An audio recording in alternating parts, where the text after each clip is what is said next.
वालेकुम viewers, welcome to the students platform. Viewers, आज हम PSY 101 के लेसन नंबर 4 को स्टार्ट करेंगे। Perspective model approach. इसके अंदर पहला जो टर्म यूज़ हो रही है, पैराडाइम का वर्ड यूज़ हो रहा है, उसके बारे में आपको बता दूं। पैराडाइम कहते हैं एक नमूना। साइकोलॉजी में पैराडाइम जो है बहुत इंपॉर्टेंट है। किसी भी चीज़ को समझना, इसका नमूना सामने रखकर, किसी एक चीज़ के को नमूने के तौर पर लेकर दूसरी चीज़ को समझना, उसका मुवाजना करना। आगे हिस्टोरिकल बैकग्राउंड है, डिफरेंट साइंटिस्ट हैं, डिफरेंट टेक्निक्स जो हैं थेरापी की पेश की, उनको देखते हैं। पहले हिपोक्रेट्स है। हिपोक्रेट्स ने कहा कि इंसानी अक्लो शऊर और साइकोलॉजिकल प्रॉब्लम्स को समझा जा सकता है और लोगों का इलाज भी किया जा सकता है। गैलन ने कहा कि उसने एम्पेरिकल अप्रोच इंट्रोड्यूस कराई। उसने ओल्ड तरीकों को रिजेक्ट किया और इसमें ऑब्जर्वेशन और रिसर्च शामिल की। He talked about nervous system. Julian, physical conditions जैसे बुखार हो गया आल्सो इफ़ेक्ट मेंटल हेल्थ। जिस्म एक मशीन की तरह है और दिमाग भी जिस्म का ही एक हिस्सा है। कैबनीज,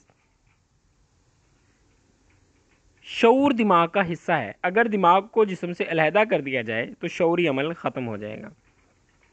फिलिपी पाइनल, एबनॉर्मल बिहेवियर जो हैं वो हेरिडिटी या नर्वस सिस्टम की खराबी की वजह से भी पैदा हो सकते हैं। विलियम ने कहा कि मेंटल डिसऑर्डर्स को समझने का बेहतरीन तरीका ये है कि माइंड को भी स्टडी करें। पॉल ब्रोका ने कहा कि दिमाग के मुख्तलिफ हिस्से किस तरह मुख्तलिफ कामों को के रिस्पॉन्सिबल होते हैं। स्पेसिफिक हिस्से दिमाग के स्पेसिफिक काम सर अंजाम दे रहे होते हैं। एमिल ने cause of mental illness and इस क्लासिफिकेशन जो है इसको उसने इंट्रोड्यूस करवाया। चार्ल्स डार्विन ने बुक लिखी थी ओरिजिन ऑफ स्पीशीज़। उसने कहा कि करेक्टरिस्टिक्स जो हैं वो बाई चांस भी पैदा हो सकती हैं, बगैर किसी हेरिडिटी के। मतलब ऐसे ही बंदे के अंदर किसी भी रीज़न की वजह से कोई करेक्टरिस्टिक पैदा हो गई, लेकिन वो बंदा जो है, वो इंडिविजुअल जो है, फिर इन्हें नेक्स्ट जनरेशन में शिफ्ट कर सकता है। आगे है biochemical theory. Very small amount of certain chemical in the body can cause profound changes in behaviour as proved by researchers.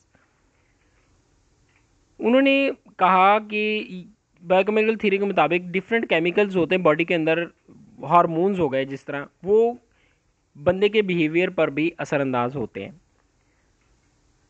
Diathesis stress theory, इसके अंदर कह रहा है कि जी इस थ्योरी के मुताबिक जो इंटरनल केमिकल्स हैं बॉडी के, जिस तरह जीन्स हो गई और एनवायरनमेंट जो है, ये मिलकर जो है एबनॉर्मलिटी कॉज करते हैं। न्यूरोट्रांसमीटर्स के बारे में, न्यूरोट्रांसमीटर्स क्या हैं कि जो न्यूरॉन्स है ना माइंड के अंदर, बंदे के दिमाग में, वो न्यूरोट्रांसमीटर्स प्रोड्यूस करते हैं। न्यूरॉन्स का एक पार्ट है साइनेप्स, जो कि न्यूरोट्रांसमीटर्स स्पेशल केमिकल्स होते हैं ये, जो कि प्रोड्यूस होते हैं। कहाँ से प्रोड्यूस होते हैं? न्यूरॉन्स से। न्यूरोट्रांसमीटर्स जो हैं, डिफरेंट न्यूरोट्रांसमीटर्स कौन कौन से हैं और उनका काम क्या है? एसिटाइलकोलाइन है, learning, memory, muscle control. Dopamine है, मोटर एक्टिविटी, कोऑर्डिनेशन, इमोशन। ये जितने भी हार्मोन्स हैं ना, इनके नाम लिखे हुए हैं और इनके फंक्शन आगे लिखे हुए हैं। ये एमसीक्यूज़ के हवाले से इंपॉर्टेंट है, याद रखिएगा। शॉर्ट क्वेश्चन में भी पूछा जा सकता है, तो लिहाजा इसको ज़हन नशीन कर लीजिएगा। Endocrine glands provide hormones for different body parts. Endocrine glands का काम होता है बॉडी के डिफरेंट पार्ट्स को हार्मोन प्रोवाइड करना। अगर तो लो सिक्रीशन होती है, यहाँ पे एंडोक्राइन ग्लैंड एंड एबनॉर्मेलिटी किस तरह प्रोड्यूस होती है? Low secretion in thyroid gland. Thyroid glands की एक टाइप है थायराइड ग्लैंड। अगर यहाँ पे लो सिक्रीशन होती है हार्मोन्स की तो एंजाइटी कॉज होती है। Low secretion in pituitary gland cause fatigue, थकावट होती है। अगर ज़्यादा हार्मोन्स पिट्यूटरी ग्लैंड के अंदर प्रोड्यूस होते हैं तो डिप्रेशन का बायस बनते हैं। थेरापिक टेक्निक्स इन बायोलॉजिकल मॉडल। पहली है फार्माकोलॉजिकल ट्रीटमेंट। फार्माकोलॉजिकल ट्रीटमेंट के अंदर कह रहा है कि study of drugs to treat disorders. Drugs की स्टडी करना अबनॉर्मलिटीज़ को ख़त्म करने के लिए। पहला इसके अंदर मेथड है नेक्रोसिस। नरकोसिस है लफ्ज़, मतलब लंबी नींद देना, लंबी नींद तक, देर तक किसी को सुलाए रखना, नरकोसिस है। दो टाइप्स हैं इसकी। पहला है prolonged narcosis. Sleep for 15 to 24 hours, और दूसरा है नार्को एनालिसिस, यानी कि इसमें बेचैनी की सूरत को ख़त्म करने के लिए ड्रग्स देते हैं, सिर्फ सुलाते नहीं हैं, बेचैनी की सूरत जो है अगर बंदे का बेचैन हो रहा है ना, बंदा एंजाइटी है, तो उसको ख़त्म करने के लिए ड्रग्स देते हैं। दूसरी है कीमोथेरापी। कीमोथेरापी के अंदर treatment with drugs and chemicals, tranquilliser है, drugs that produce smoothing and calming effect है, और इनर्जाइजर्स हैं जो provide energy, decrease depression, energisers का ये काम है।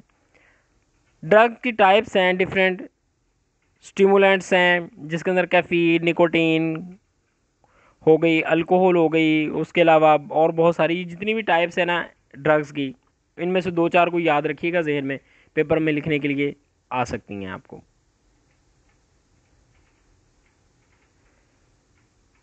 आगे है non pharmacological pharmacological somatic treatment. इसके अंदर कह रहा है कि ब्लड में शुगर लेवल की मिकदार जो है ना बहुत कम हो जाती है और इंसान कोमा की हालत में चला जाता है। इस सूरत में इंसुलिन शॉक थेरापी जो है ना, और ये पेश की गई जिसके अंदर कहा क्या किया जाता था कि इंसुलिन जो है ना बॉडी को प्रोवाइड की जाती थी, इंसुलिन इंजेक्ट की जाती थी बॉडी में, जिसके इन शुगर की कमी लेवल वापस आता था वो, और इंसान कोमा की हालत से बाहर आ जाता था। Depression of metabolic process tissues and cell, ये भी सेम ही है, इसके अंदर भी इस हालत में भी इंसुलिन थेरापी ही की जाती थी बंदे की।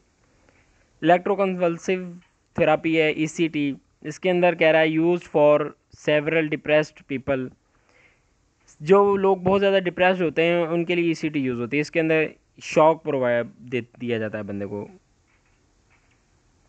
इलेक्ट्रिक शॉक बंदे को माइंड के अंदर करंट लगाते हैं माइंड को, आप ये समझ लेते ना सिर्फ इसके अंदर, तो जो माइंड है उसको डिप्रेशन जो है उसका कम होता है।